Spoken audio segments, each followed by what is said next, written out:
अजितदादा गेल्यानंतर बारामतीत गेल्या काही महिन्यांपासून एक वेगळीच अस्वस्थता जाणवतीये।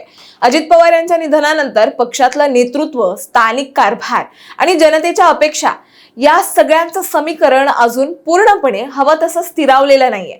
आणि याच पार्श्वभूमीवर काल रात्री शरद पवार आणि पार्थ पवार यांच्यात सिल्वर ओकवर तब्बल 3 तास बैठक झाली असल्याचं वृत्त आहे।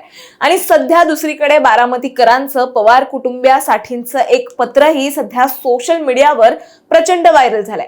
त्यामुळे या दोन्ही घडामोडींचा नेमका अर्थ काय आणि खरंच पवार कुटुंबियांच्या हातून बारामती सुटतीये का, असे अनेक प्रश्न या निमित्ताने उपस्थित होत आहेत। तर याबद्दलच आपण अधिक जाणून घेणार आहोत ते या व्हिडिओच्या माध्यमातून। दरम्यान चॅनलवर नवे आला असाल तर इकडे खाली दिसत असलेल्या सबस्क्राइब बटनवर लगेच क्लिक करा। शरद पवार आणि पार्थ पवार यांच्यात सिल्वर ओकवर बैठक झाली। त्यात नेमकं काय घडलं ते सांगते। पार्थ पवार काल रात्री 8:15 वाजता सिल्वर ओकवर पोहोचले आणि रात्री 11:15 वाजता तिथून बाहेर पडले। आजोबा आणि नातू यांच्यातली ही बैठक जवळपास 3 तास चालली। राष्ट्रवादी काँग्रेसकडून या भेटीचा अधिकृत तपशील अद्याप देण्यात आलेला नाहीये, त्यामुळे नेमकं काय चर्चा झाली हे स्पष्ट नाहीये। मात्र राज्यातील राजकीय परिस्थिती आणि विकास कामांवर बोलणं झाल्याचं बोललं जात आहे।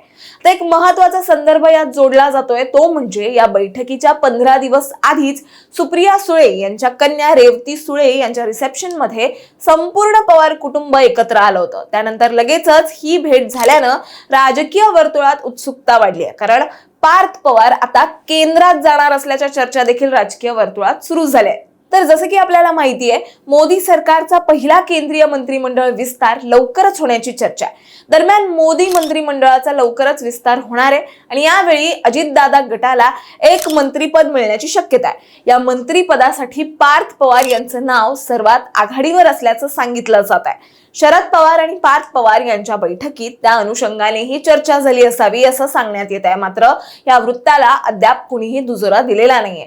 आता वळूया दुसऱ्या महत्त्वाच्या घडामोडीकडे। बारामतीतील नागरिकांनी पवार कुटुंबियांना उद्देशून एक पत्र सोशल मीडियावर शेअर केलंय, जे सध्या मोठ्या प्रमाणात व्हायरल होत आहे। जरा बारामतीकडेही लक्ष द्या, ही नम्र विनंती, अशा पद्धतीने या पत्राची सुरुवात या पत्रात करण्यात आली आहे। दादांच्या आकस्मिक निधनामुळे बारामती पोरकी झाली अशी व्यथा देखील या पत्राद्वारे मांडण्यात आली आहे। त्यामुळे जरा बारामतीकडे लक्ष द्या असं आवाहनही पवार कुटुंबियांना या पत्राद्वारे केलं गेलंय। या पत्रात आणखीन काय लिहिलंय हेही जाणून घेऊयात। तर या पत्राद्वारे बारामतीमधील गुन्हेगारी आणि इतर समस्या पवार कुटुंबियांच्या निदर्शनास आणून देण्याचा प्रयत्न केला गेलाय।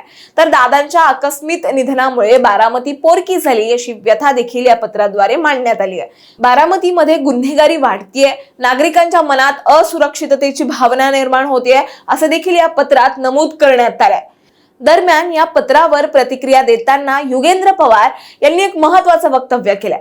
निनावी पत्रांबद्दल नाराजी व्यक्त करतानाच त्यांनी हेही मान्य केलंय की बारामती पोरकी झालीये का, तर हो, नक्कीच झालीये।